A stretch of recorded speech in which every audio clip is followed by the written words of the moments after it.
I am Daniel Carter, a widowed father who built his entire life for his children. Dad, are you listening? Ethan's voice pulled me back. Yeah, son, I'm listening, I said, forcing a smile. You always say that, Lucas laughed, but your eyes look somewhere else. Maybe he's remembering Mom, Sophie whispered. I swallowed hard. I remember her every day, I replied, especially when I look at you three.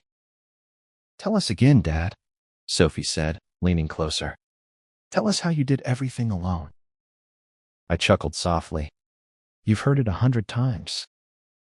We still like it, Ethan said. Please. I exhaled. All right. After your mom, Emily, passed away, I thought I couldn't breathe anymore. Were you scared? Lucas asked. Terrified, I said. But you were all so small. You needed me. So you became both parents, Sophie said. I tried, I answered. I worked double shifts, came home exhausted, and still made dinner. You skipped meals, didn't you? Ethan said quietly. I smiled. Sometimes. Food was for you, not me. Dad, Sophie murmured. It wasn't a big deal, I said quickly. Seeing you eat was enough. You never bought yourself anything, Lucas added. I didn't need much, I replied. You were my everything. I remember when I got sick, Sophie said. You stayed up all night. Of course I did, I said. You held my hand the whole time, she whispered. And you told me, Dad, I'll take care of you one day. She smiled. I meant that. Ethan nodded. We all did. Remember when we promised you? How could I forget? I said, my voice soft. You hugged me and said, Dad, when we grow up, we'll take care of you. We were serious, Lucas insisted. You still are, I replied, looking at them. Aren't you? Of course, Ethan said firmly. Always. Always, Sophie echoed. I leaned back, feeling a quiet warmth. That's what kept me going, I admitted. Those promises. You didn't need promises, Dad, Lucas said. You did it anyway. Maybe, I said, but hearing them made the hard days easier. What was the hardest part? Ethan asked. I paused. Coming home to silence after you were asleep, I said. Missing your mom. Wondering if I was enough. You were more than enough, Sophie said. You still are. I smiled, blinking back tears. I did my best, I said. And your best gave us everything, Ethan replied. A home, an education, a future. That's all I ever wanted, I said. To see you stand on your own. We'll never leave you behind, Lucas said.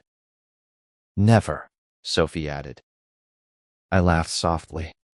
Good, because I built my whole life around you. And we're grateful, Ethan said. We love you, Dad. I love you more, I replied. Silence settled for a moment. Dad? Sophie said. Yes, I answered. Do you regret anything? I shook my head. Not a single thing, I said. Every sacrifice was worth it. Even your dreams? Lucas asked. I smiled faintly. You became my dreams, I said. That was enough. Ethan reached out and hugged me. We'll make you proud, he said.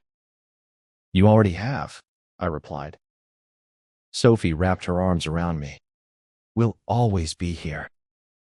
Lucas joined in. Always. I closed my eyes, holding them close. Then I did something right, I whispered. You did everything right, Ethan said. I breathed in the moment. This is all I ever wanted, I said. A family that stays. We're not going anywhere, Sophie promised. I believed her. I believed all of them. Good, I said softly. Because without you, I wouldn't know who I am. Ethan squeezed my shoulder. You're our hero, Dad. I shook my head. No, Just a man who loved his kids. That's what makes you a hero, Lucas said. I smiled again. Then I'll accept that. Sophie laughed softly. You should. I looked at each of them. Promise me one thing, I said.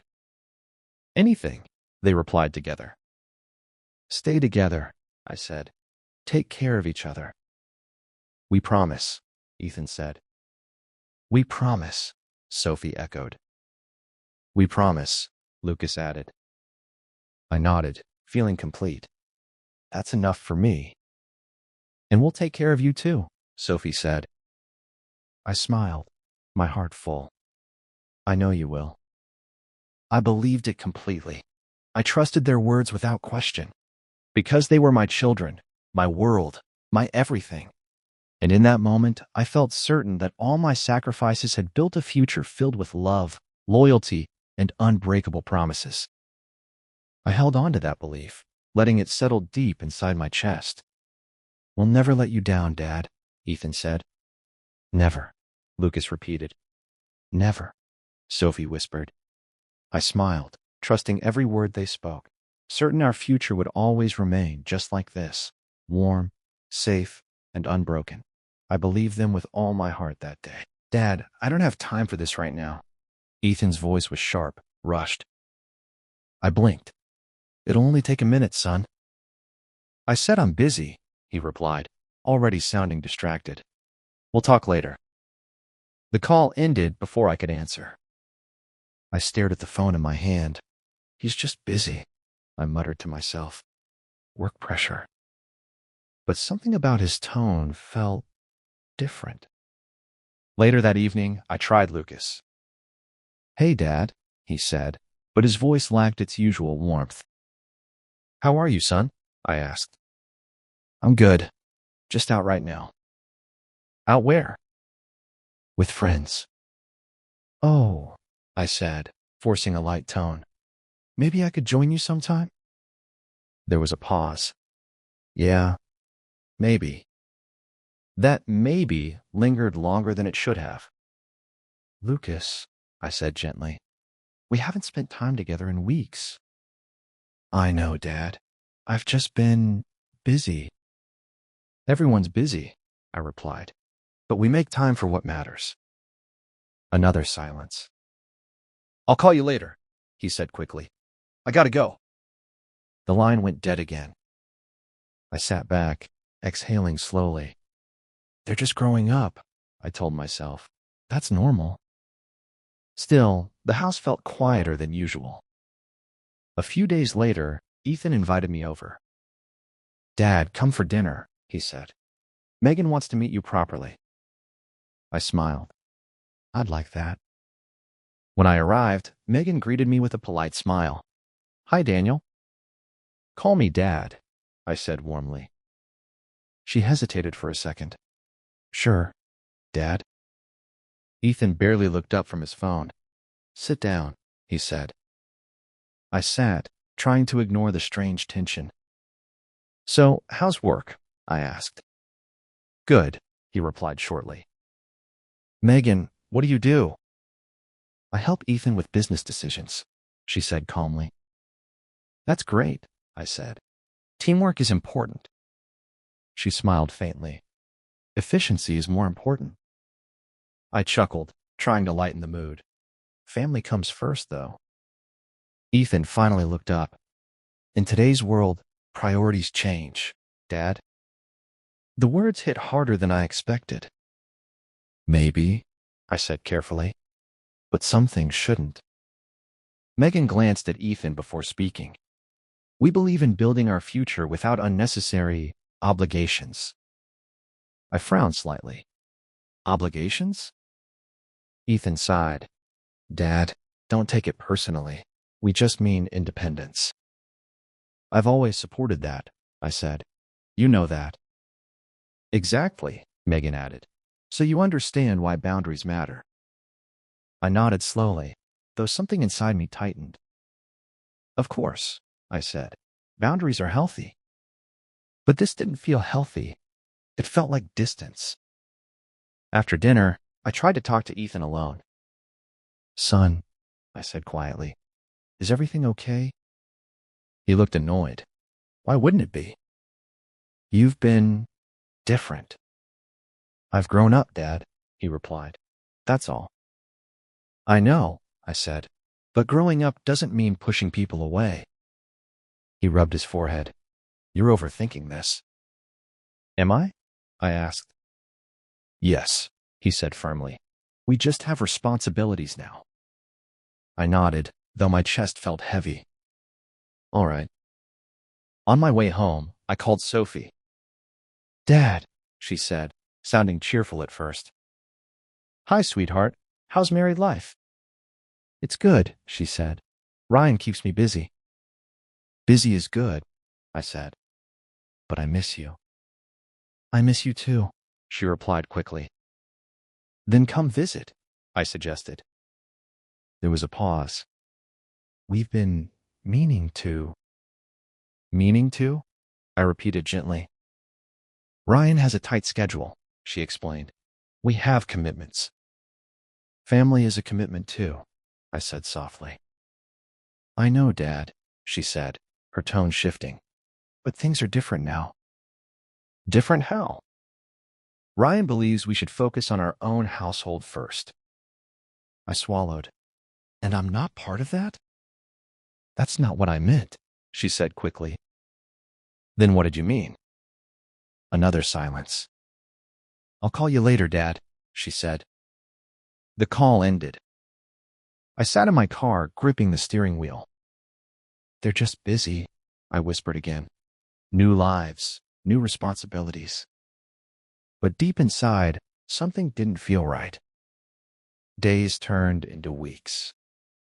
My calls became shorter. Their replies became colder. Hey, Dad, I'm in a meeting. Dad, I'll call you back. Dad, not now. Each word felt like a small crack forming somewhere inside me. One evening, I tried all three of them. Ethan didn't answer. Lucas sent a text. Can't talk. Sophie's phone rang, then went silent. I stared at the empty room. It's nothing, I told myself. They're just busy. But the silence felt louder than ever. I remembered their voices as children. Dad, look at me. Dad, don't go to work today. Dad, promise you'll always be with us. I closed my eyes tightly. What changed? I whispered. The answer didn't come. Instead, a quiet realization settled in. Something was slipping away. And no matter how much I tried to hold on to it, I could feel it breaking, piece by piece, right in front of me. Dad, we need to talk. Ethan's voice sounded formal, almost rehearsed. I looked around as all three of them stood in my living room. What's going on? I asked, smiling nervously. You all came together. That's a good sign, right? Sophie forced a small smile, but didn't meet my eyes. Lucas kept staring at the floor. Ethan cleared his throat. It's an important discussion. I chuckled lightly. You're making it sound serious. Sit down, all of you. They sat, but the air felt heavy. So? I said. What's this about?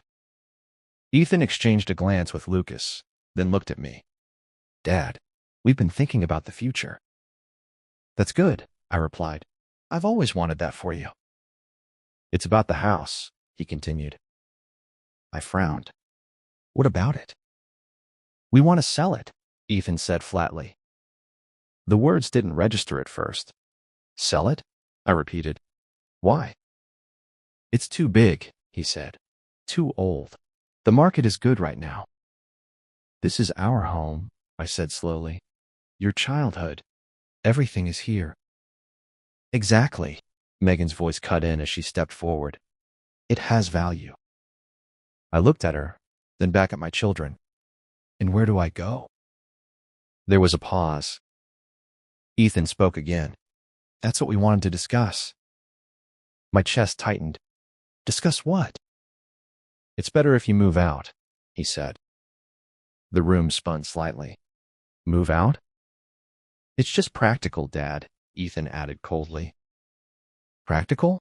I repeated, my voice shaking. This is my house.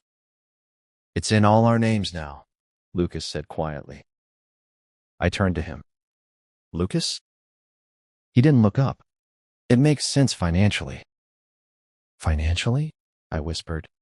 Is that what this is about? Sophie shifted uncomfortably. Dad, please don't make this harder. Harder? I said, my voice rising. You're asking me to leave my own home. We're not asking, Ethan corrected. We're deciding. The words hit like a slap. I stared at him. Deciding? For me? It's the best option, Megan said calmly. I laughed bitterly. Best for who? For all of us, Ethan replied. What about me? I demanded. You'll be fine, he said.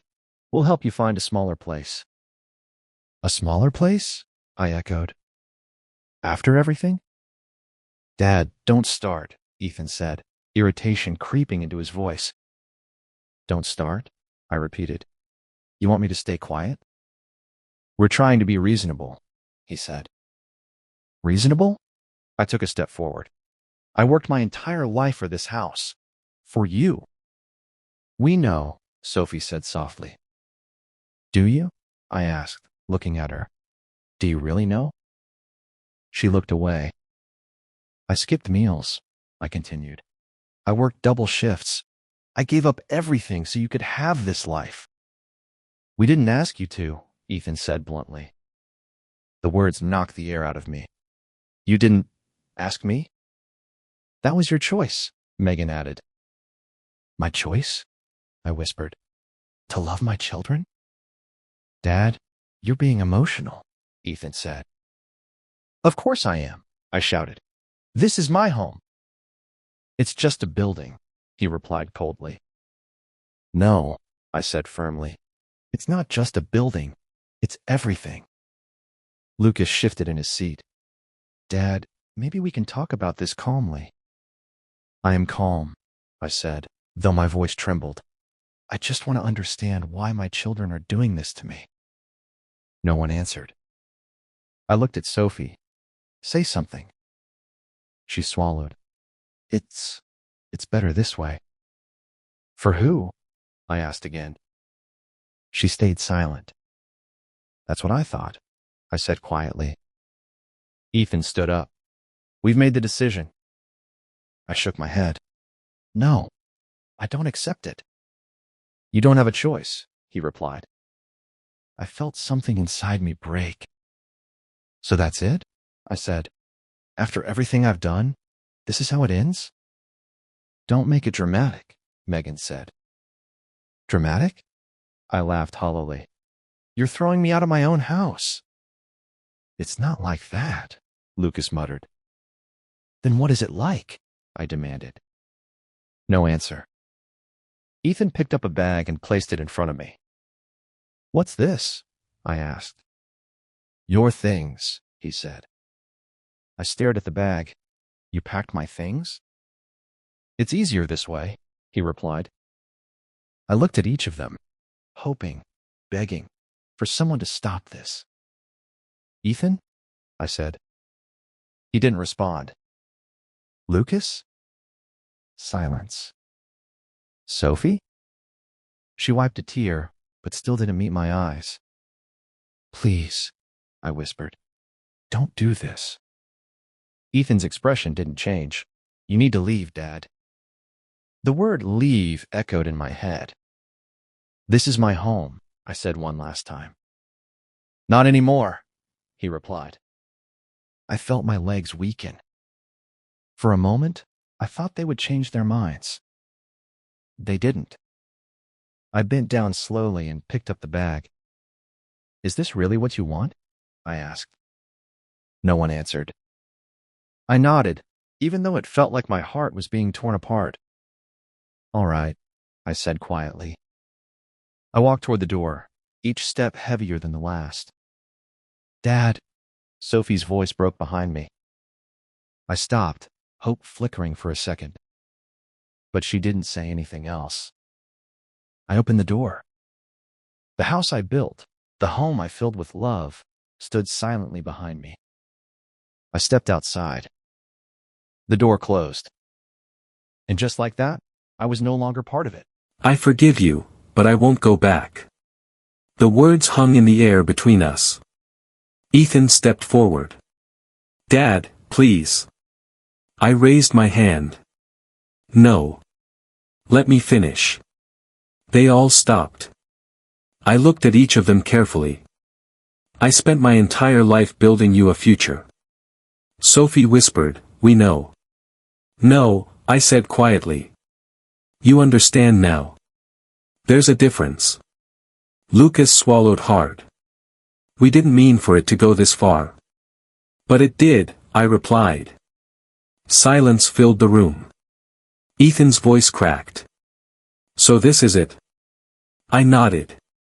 This is it. Sophie stepped closer.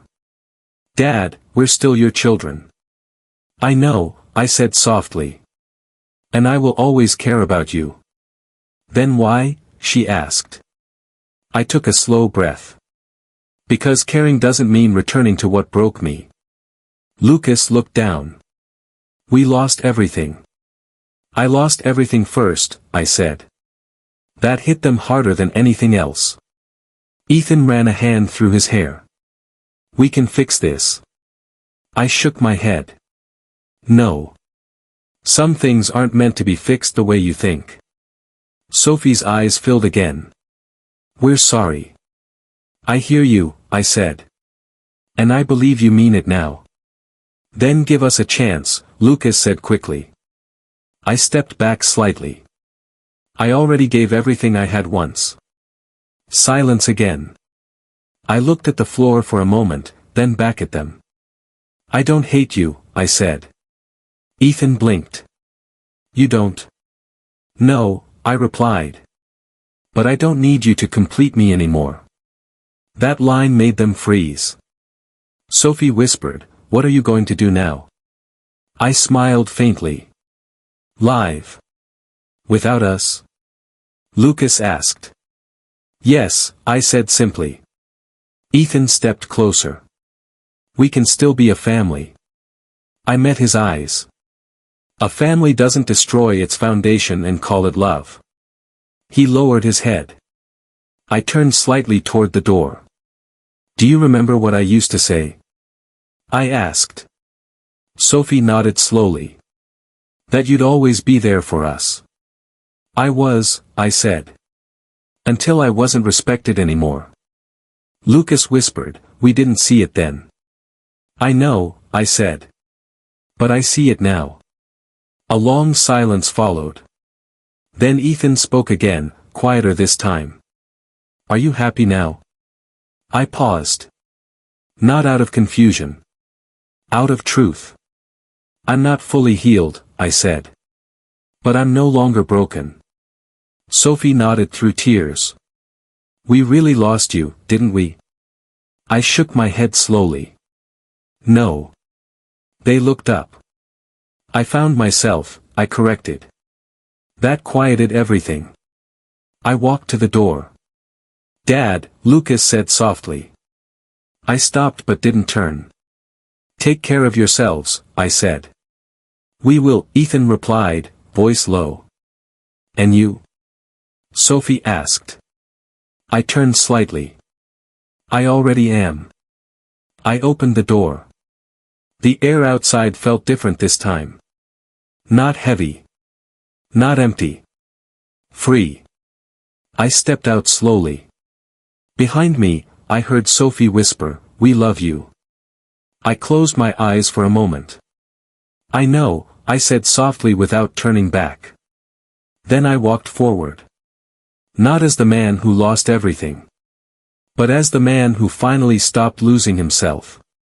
Each step away felt lighter than the last. I thought about the years I spent giving, sacrificing, disappearing into someone else's needs. I was never weak, I whispered to myself. I was just lost in love. But now I understood something simple. Love without respect is not life. It is surrender. And I was done surrendering. The road ahead wasn't clear, but it was mine. For the first time, I wasn't walking behind anyone's shadow. I was walking as myself. I sat on the cold bench, clutching the small bag they had handed me. "Sir, are you okay?" a passerby asked. I looked up slowly. "Do I look okay?" He hesitated. "You look lost." I let out a hollow laugh. "That's one way to say it." "Do you need help?" he asked. I shook my head. "No one can help with this." He nodded awkwardly and walked away. I stared at the ground. "Lost," I whispered. "Yeah. I guess I am." The night air felt colder than it should have. "Dad, it's just practical." Ethan's voice echoed in my head. "Not anymore. You need to leave, Dad." I pressed my hands against my ears. "Stop," I muttered. "Just stop." But the voices didn't stop. I looked up at the empty street. Was I a bad father? I asked aloud. No answer came. "I gave them everything," I said, my voice breaking. "Didn't I?" A woman passing by slowed down. "Are you talking to yourself?" I wiped my face quickly. "Just thinking out loud." She gave me a sympathetic look. "You should go home. It's not safe out here." I forced a bitter smile. "I don't have a home." Her expression changed. "I'm sorry." "Yeah," I said quietly. "Me too." She walked away, leaving me alone again. I leaned back against the bench, staring at the dark sky. Where did I go wrong? I whispered. Images flashed in my mind. "Dad, don't go to work today." "Dad, stay with us." "Dad, we'll take care of you." I clenched my fists. "You promised," I said under my breath. "Promises change," I answered myself bitterly. Or maybe I was just blind. A tear slipped down my cheek. "I thought love was enough," I said. "I thought sacrifice meant something." "Maybe it doesn't," I whispered. "Maybe I wasn't enough." "Hey!" The voice startled me. I looked up to see an elderly man standing nearby. "Mind if I sit?" he asked. "It's a free bench," I said. He sat beside me, studying my face. "Rough night?" "You could say that." "Family trouble?" he asked gently. I let out a shaky breath. "Is it that obvious?" He nodded. "I've seen that look before." "What look?" I asked. "The one that says your heart just got broken by the people you trusted most." I laughed weakly. "You're not wrong." "What happened?" he asked. "They kicked me out," I said. "Your family?" "My children," I replied. "The ones I gave everything to." He was silent for a moment. "That's a heavy pain." "I don't understand it," I said. "One day they loved me, the next day, I'm nothing." "You're not nothing," he said firmly. "Feels like it," I replied. He sighed. "Sometimes people change in ways we don't expect." "Or maybe I failed," I said. "Maybe I wasn't a good father." He turned to me. "Did you love them?" "More than my own life," I answered without hesitation. "Did you try your best?" "I gave them everything," I said. "Then you weren't a bad father," he said calmly. I shook my head. "Then why does it feel like I lost everything?" "Because you tied everything to them," he replied. I looked down. They were my everything.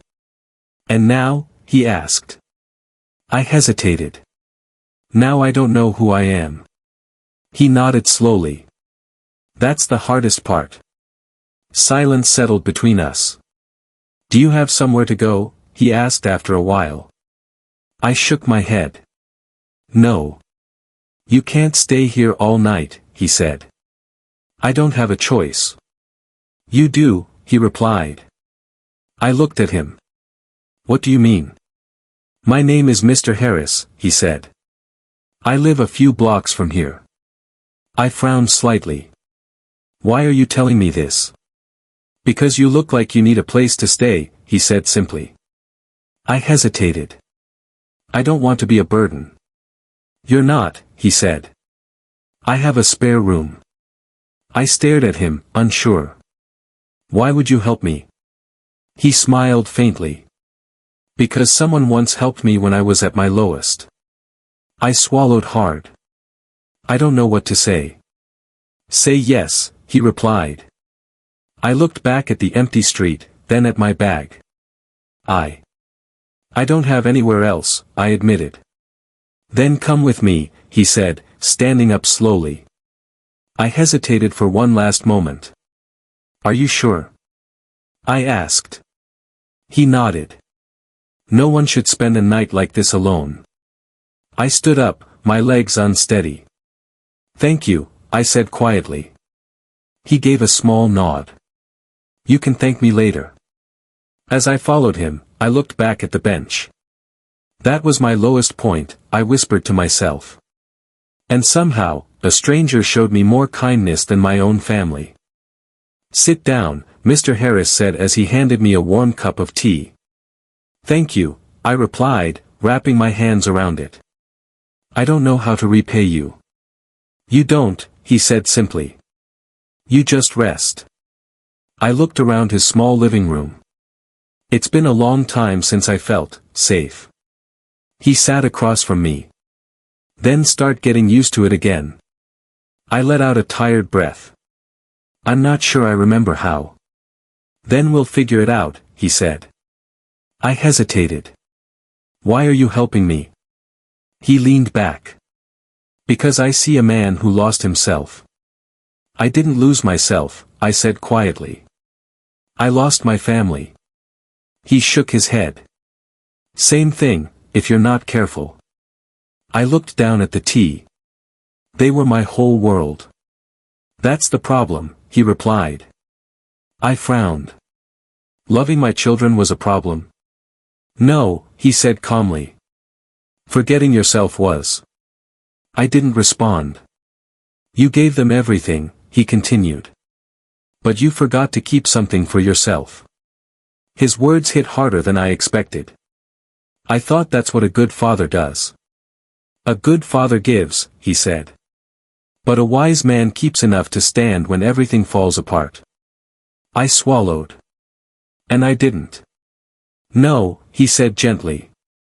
Silence filled the room. I don't know who I am without them, I admitted. You're still Daniel, he said. That doesn't feel like enough, I replied. It will be, he said.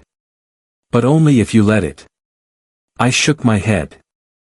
I don't even know where to start. One step at a time, he said. Tomorrow, you'll come with me somewhere. Where? I asked. You'll see, he replied. The next morning, I followed him to a small shelter. Stay close, he said as we walked in. A woman approached us with a warm smile. Mr. Harris, you're back. Morning, Clara, he said. I brought someone. She turned to me. Hello. I'm Clara. Daniel, I said quietly. It's nice to meet you, Daniel, she said. Are you staying with us? I don't know, I admitted. He's had a rough time, Mr. Harris explained.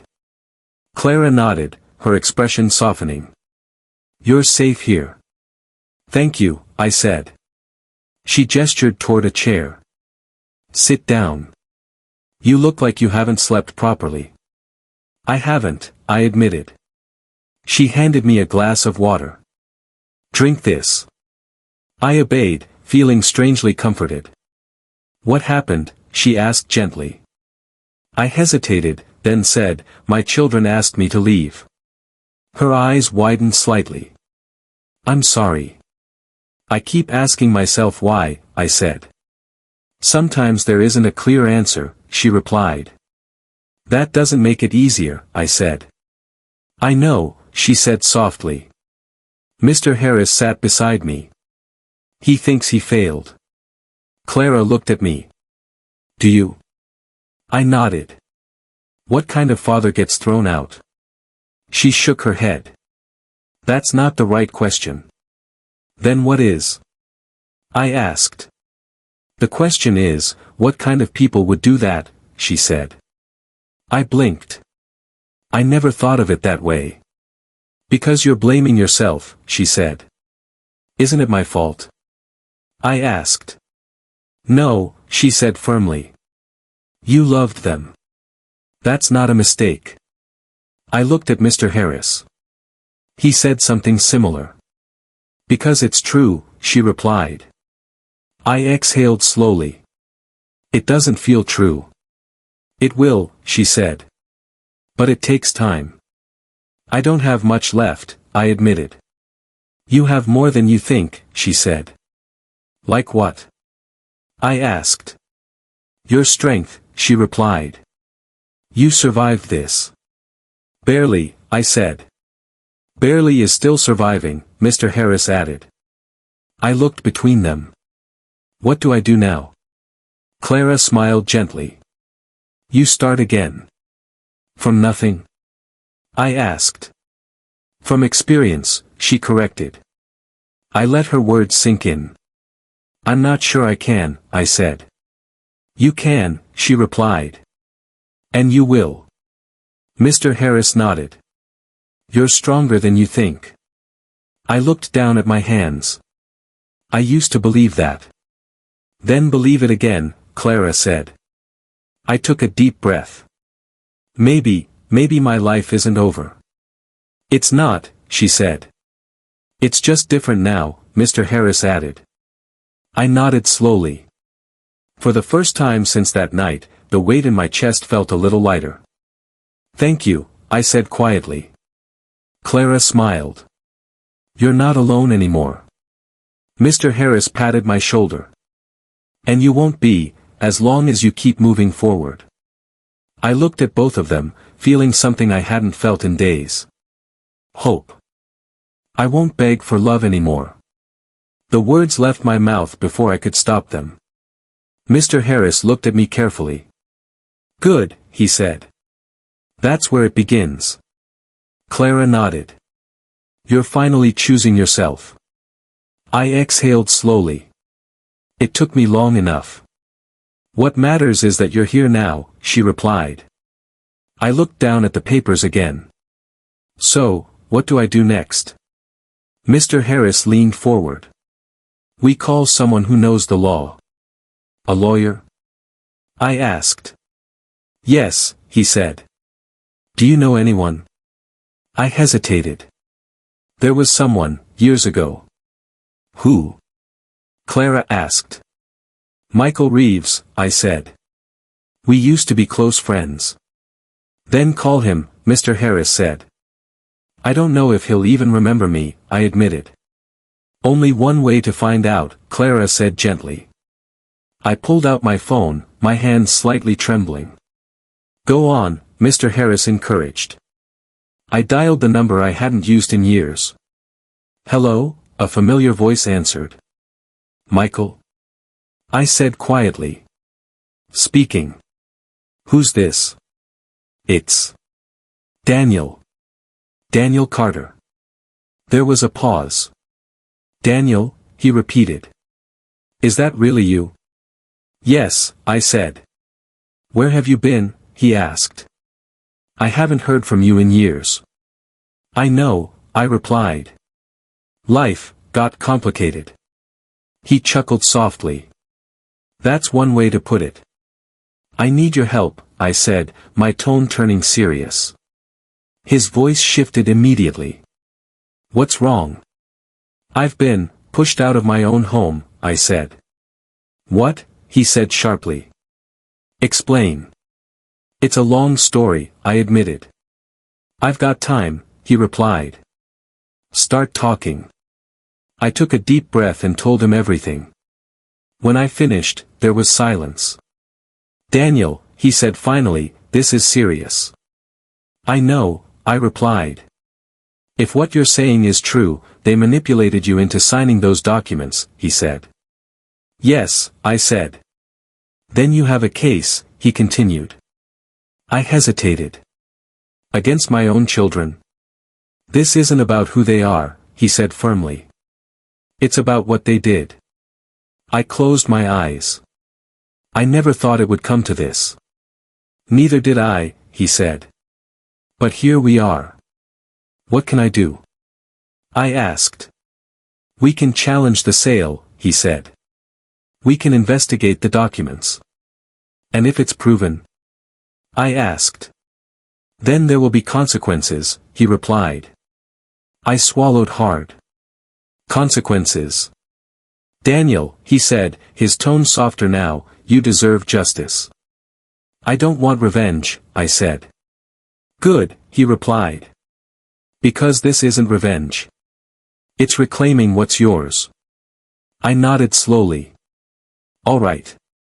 Come see me tomorrow, he said. We'll start from there. Thank you, I said. Don't thank me yet, he replied. We've got work to do. The call ended. Well?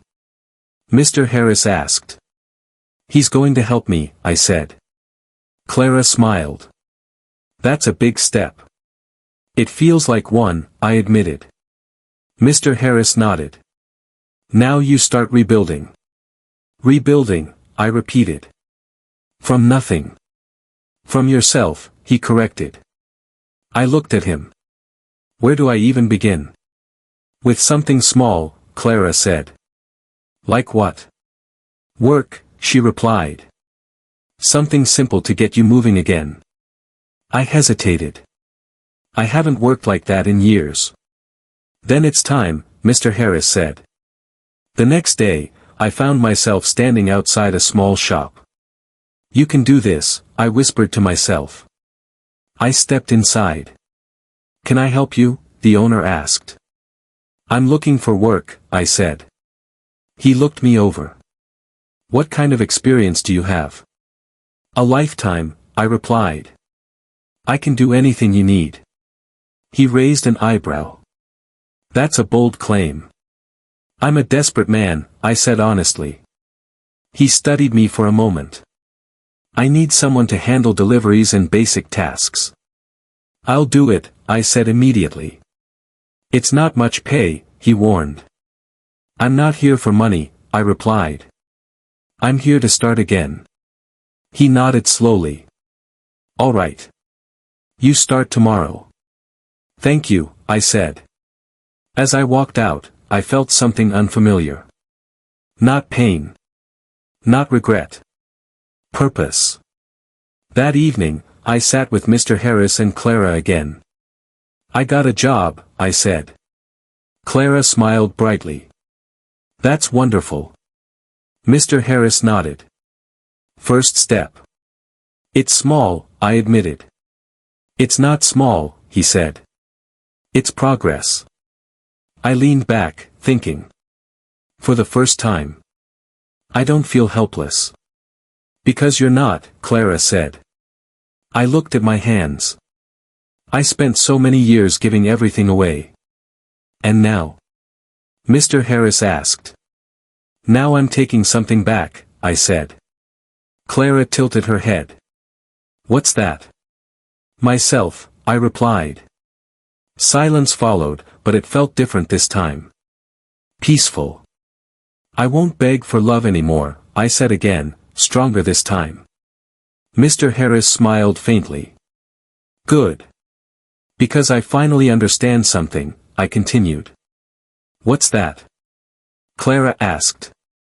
Love shouldn't cost you your dignity, I said. She nodded. You're learning. I am, I replied. Mr. Harris leaned forward. And what will you do when you face them again? I paused. I won't stand there as a broken man, I said. And, he prompted. I'll stand as someone who knows his worth, I finished. Clara smiled. That's the man you were always meant to be. I took a deep breath. For the first time in a long time, I believed it. Daniel, you might want to sit down for this. Michael's voice sounded serious over the phone. I tightened my grip on it. What happened? I've been looking into your children's situation, he said.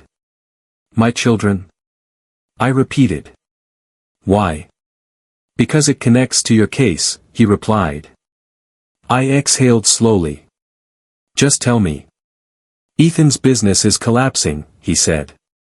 I froze. Collapsing? Yes, he continued. Bad investments. Heavy losses. I sat down. He was always careful. Not recently, Michael said.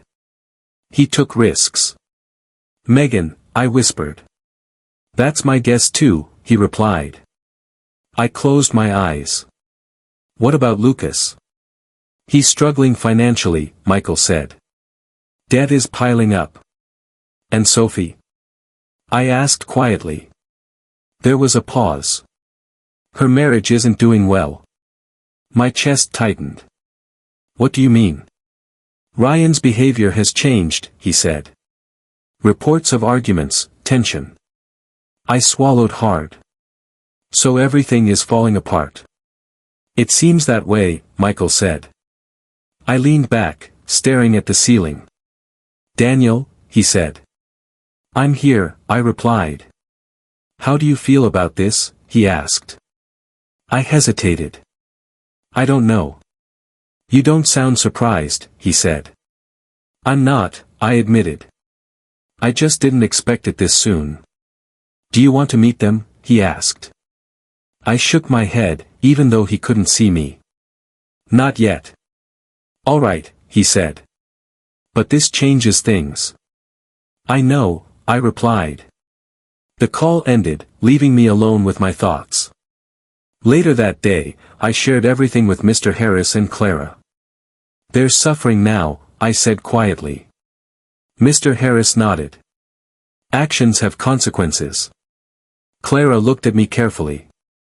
How does that make you feel? I thought I'd feel satisfied, I admitted. And do you? She asked.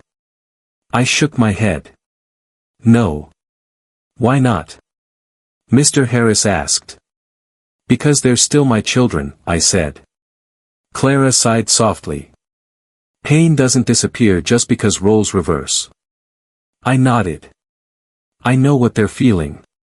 Loneliness, Mr. Harris said. Exactly, I replied.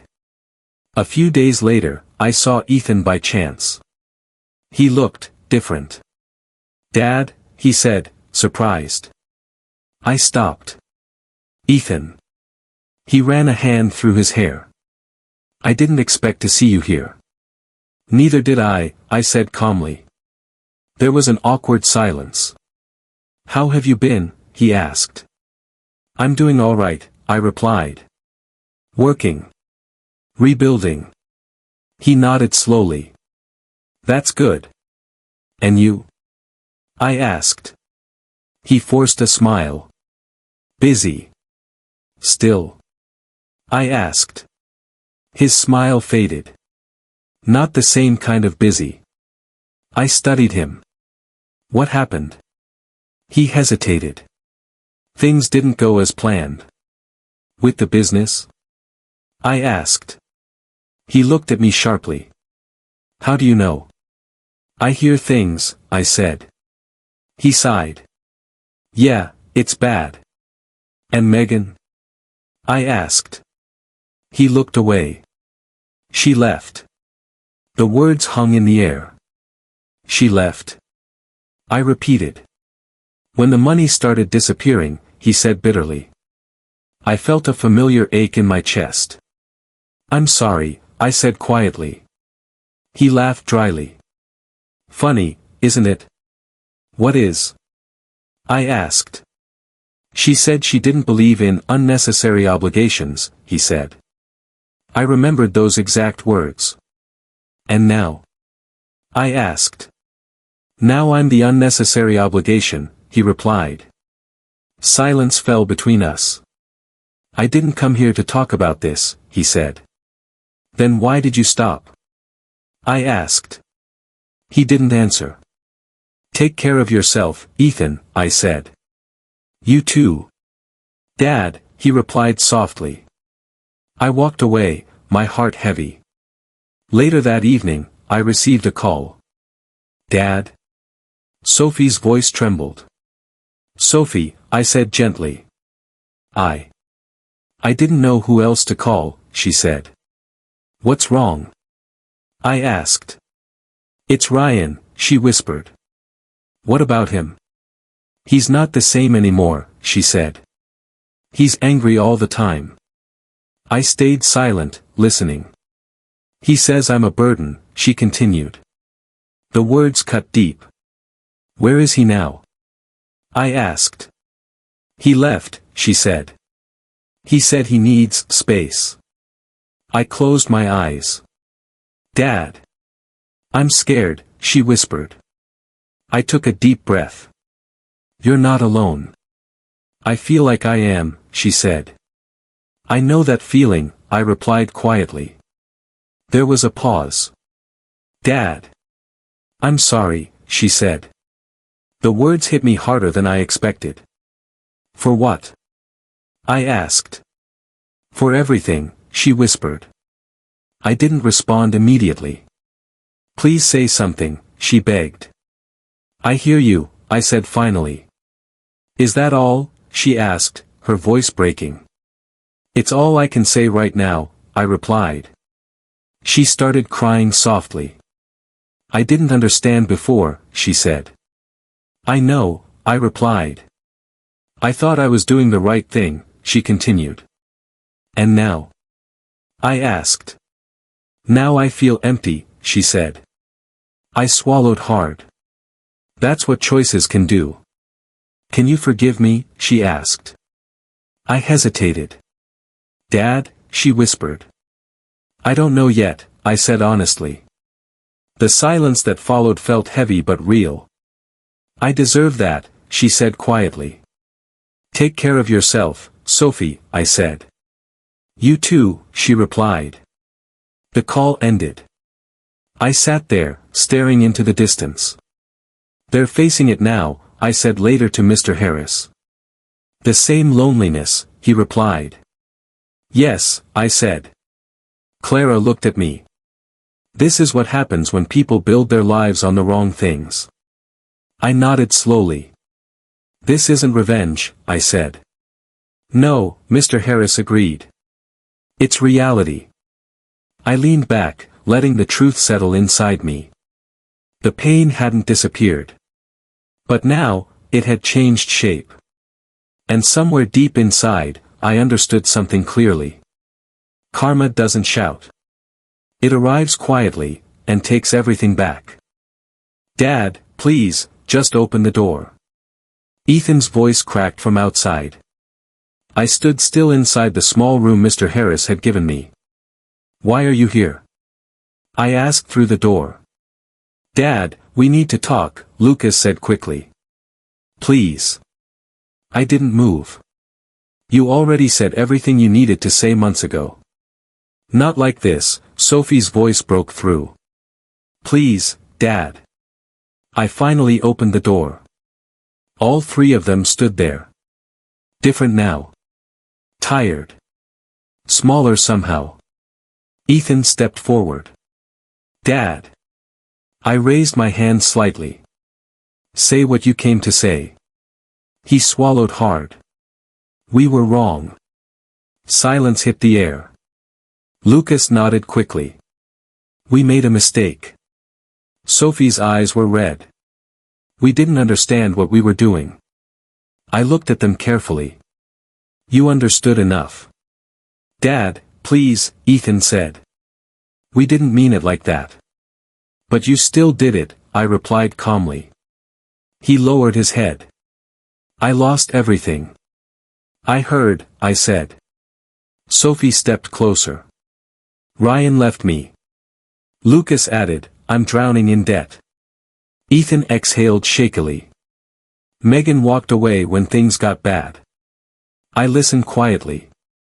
Then I said, and when I lost everything, none of you came. They went silent. That wasn't fair, Lucas whispered. No, I agreed. It wasn't. Ethan looked up. Dad, we're sorry. I hear you, I said. That's it? Sophie asked, voice breaking. I studied her. What did you expect? A hug, forgiveness, she admitted. I shook my head slowly. You're not standing in front of the same man you left. Ethan stepped forward. We made a terrible decision. Yes, I said.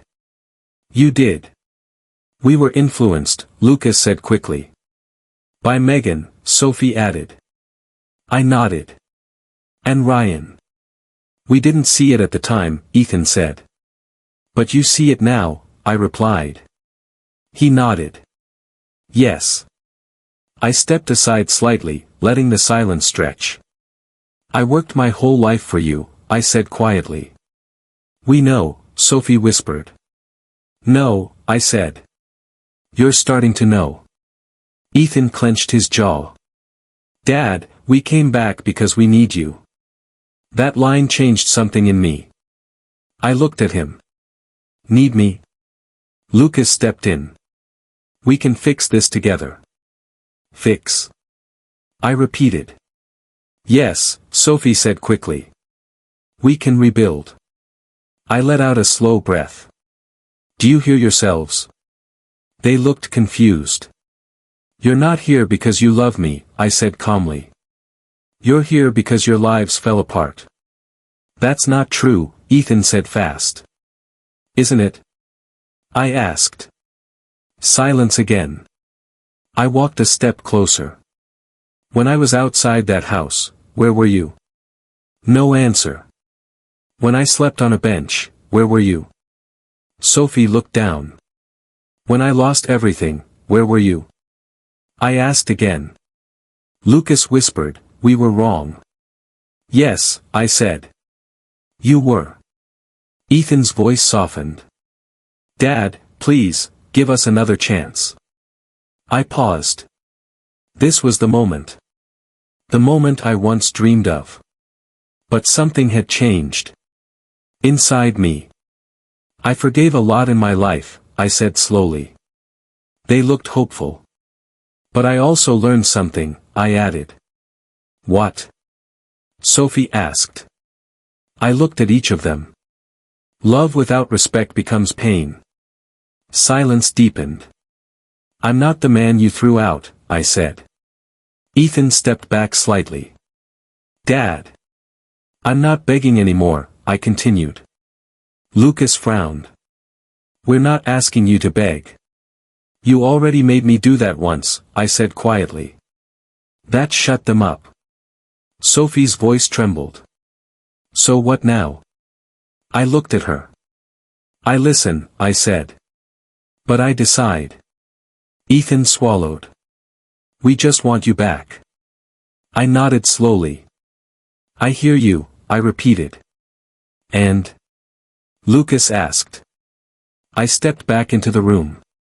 I'm not ready to give you what you want, I said. Their faces fell. But I am ready to think, I added. Sophie nodded quickly. That's enough. Ethan looked uncertain. For now. I met his eyes. For now. A long silence followed. Then Lucas whispered, we really messed up. Yes, I said simply. You did. And this time. I didn't break. I forgive you, but I won't go back. The words hung in the air between us. Ethan stepped forward. Dad, please. I raised my hand. No. Let me finish. They all stopped. I looked at each of them carefully. I spent my entire life building you a future. Sophie whispered, we know. No, I said quietly. You understand now. There's a difference. Lucas swallowed hard. We didn't mean for it to go this far.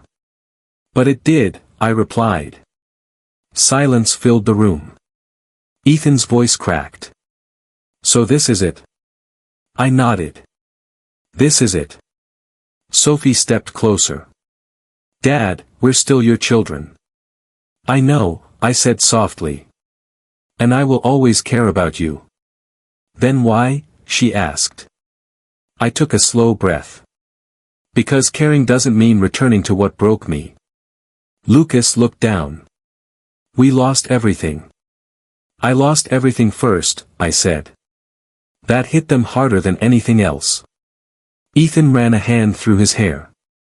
We can fix this. I shook my head. No. Some things aren't meant to be fixed the way you think. Sophie's eyes filled again. We're sorry. I hear you, I said. And I believe you mean it now. Then give us a chance, Lucas said quickly. I stepped back slightly. I already gave everything I had once. Silence again. I looked at the floor for a moment, then back at them. I don't hate you, I said. Ethan blinked. You don't? No, I replied. But I don't need you to complete me anymore. That line made them freeze. Sophie whispered, what are you going to do now? I smiled faintly. Live. Without us? Lucas asked. Yes, I said simply. Ethan stepped closer. We can still be a family. I met his eyes.